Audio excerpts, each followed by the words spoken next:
En el vídeo de hoy, Napoleón Bonaparte. Parte 1.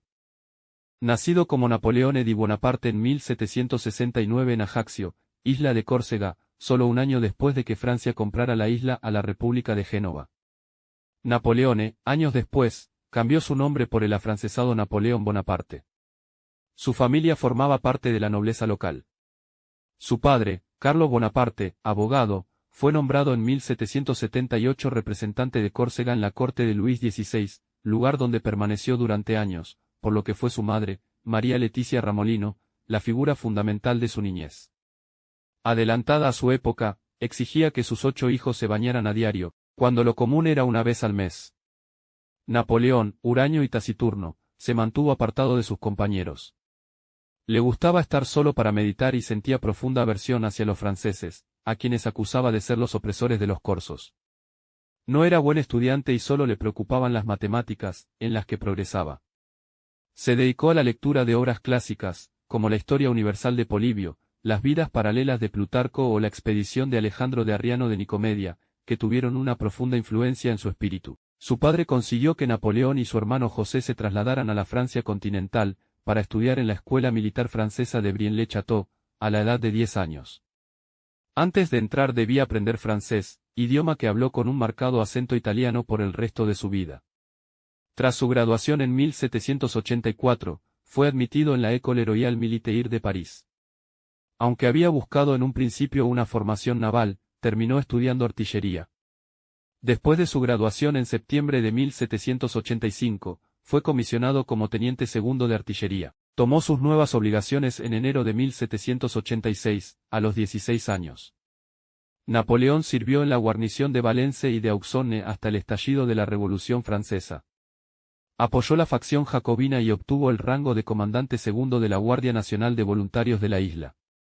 Después de entrar en conflicto con el líder nacionalista Pasquale Paoli, Bonaparte y su familia fueron obligados a huir a Francia, donde llegaron en junio de 1793. Se convirtió en comandante de artillería de las fuerzas francesas que sitiaban la fortaleza realista de Toulon, que se había amotinado contra el terror republicano y había permitido el desembarco de una fuerza anglo-española.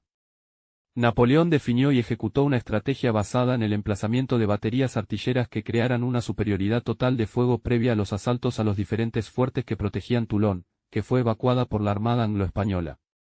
Su determinación, su capacidad de trabajo y su frialdad bajo el fuego le convirtieron en el héroe del sitio, tras lo cual fue nombrado general de brigada. En 1795, Bonaparte se encontraba en París cuando el 3 de octubre realistas y contrarrevolucionarios organizaron una protesta armada contra la Convención, sus excesos y su gobierno tiránico. A Bonaparte se le encomendó dirigir a un improvisado ejército en la defensa de la Convención en el Palacio de las Tullerías. Obtuvo algunas piezas de artillería con la ayuda de un joven oficial de caballería, Joaquim Murat, que más tarde se convertiría en su cuñado, y logró repeler a los insurgentes. Este triunfo le dio gran fama y poder sobre el nuevo directorio.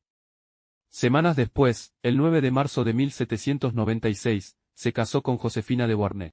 Días después de su matrimonio, Bonaparte tomó el mando del ejército francés en Italia, que llevó con éxito a la invasión de dicho país. Antes de partir, arengó a sus tropas con estas palabras: «Soldados, estáis mal vestidos y mal alimentados. El gobierno os debe mucho. Grandes provincias y ciudades serán vuestras. Allí hallaréis gloria y riqueza». Por aquella época ganó el apodo de Pequeño Cabo, en virtud de su buena relación con la tropa. Logró sacar a las fuerzas austriacas de Lombardía con su victoria en la batalla del Puente de Arcole y derrotó al ejército de los Estados Pontificios. A raíz de la protesta del Papa Pío VI por la ejecución del rey Luis XVI, Francia respondió anexionándose 2 pequeños territorios papales. Sin embargo, Bonaparte desoyó las órdenes del directorio de marchar contra Roma y destronar al Papa. A pesar de esto, un año después tomó Roma y apresó al Papa, quien falleció por una enfermedad en su cautiverio. En 1797, Bonaparte, al mando del ejército, derrotó a 4 generales austríacos cuyas tropas eran superiores en número y forzó a Austria a firmar un acuerdo de paz. El resultante Tratado de Campoformio dio a Francia el control de la mayor parte del norte de Italia, así como el de los Países Bajos y el área del Rin. Bonaparte marchó contra Venecia, ocupándola y acabando con más de 1000 años de independencia. Ese año, organizó los territorios ocupados en Italia en lo que se conoció como la República Cisalpina. Bonaparte logró absorber los conocimientos militares esenciales de su época y aplicarlos con éxito. Como planificador en el campo de batalla fue bien conocido por su creatividad en las tácticas de movilización de la artillería.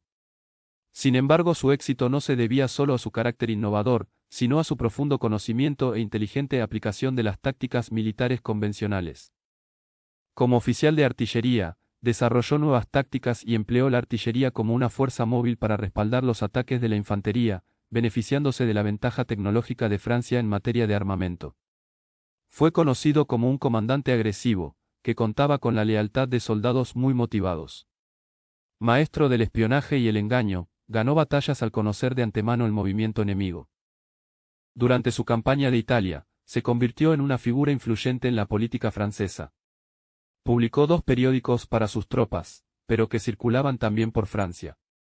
En mayo de 1797 fundó un tercer periódico, publicado en París. Las elecciones de 1797 dieron a los realistas mayor poder. Los monárquicos, por su parte, comenzaron a criticar a Bonaparte acusándole de haber saqueado Italia y de haberse excedido en su autoridad al negociar con Austria. Bonaparte envió con prontitud al general Augereau a París para dar un golpe de Estado el 4 de septiembre, eliminando de la política a los realistas. Finalizadas sus negociaciones con Austria, Napoleón regresó a París en diciembre. Fue recibido como un héroe conquistador y la fuerza dominante en el gobierno, mucho más popular que sus directores. En marzo de 1798, Bonaparte propuso llevar a cabo una expedición para colonizar Egipto, en aquel entonces una provincia otomana, con el objetivo de proteger los intereses comerciales franceses y cortar la ruta de Gran Bretaña a la India.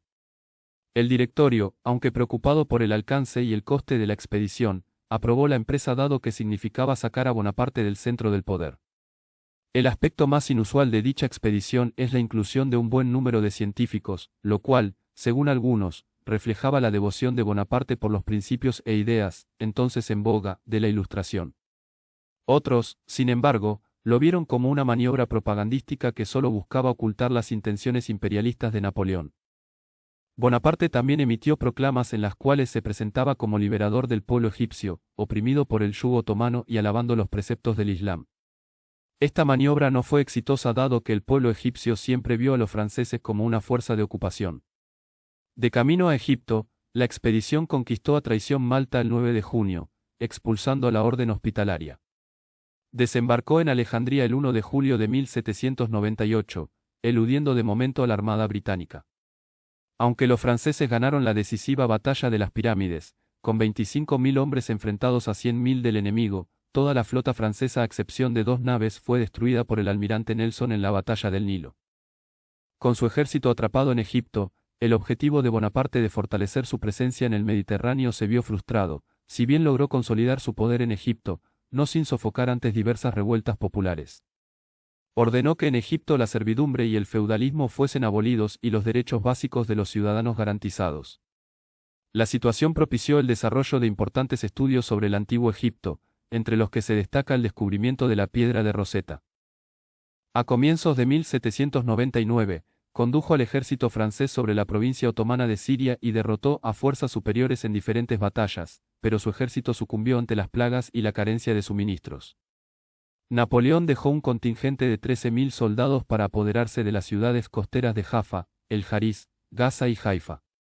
El asalto de Jaffa fue brutal, aunque los franceses se apoderaron de la ciudad tras unas pocas horas de combate. Los soldados de la República asesinaron a bayonetazos a 2.000 turcos de la guarnición que trataban de rendirse, se ensañaron durante 3 días con la población civil, robaron y mataron a hombres, mujeres y niños. La matanza culminó cuando Bonaparte ordenó la ejecución de 3.000 prisioneros turcos. Con su ejército debilitado, e incapaz de tomar la fortaleza de Acre, Bonaparte se vio obligado a volver a Egipto en mayo de 1799. Con objeto de acelerar su marcha, los prisioneros fueron ejecutados y los enfermos abandonados a una muerte segura. De vuelta al país del Nilo, el 25 de julio derrotó a los otomanos en su intento de desembarco en Abukir. Con la situación en Egipto estancada y la cada vez mayor inestabilidad en Francia, Bonaparte abandonó el país en una goleta rumbo a Francia, dejando al mando al general Kleber.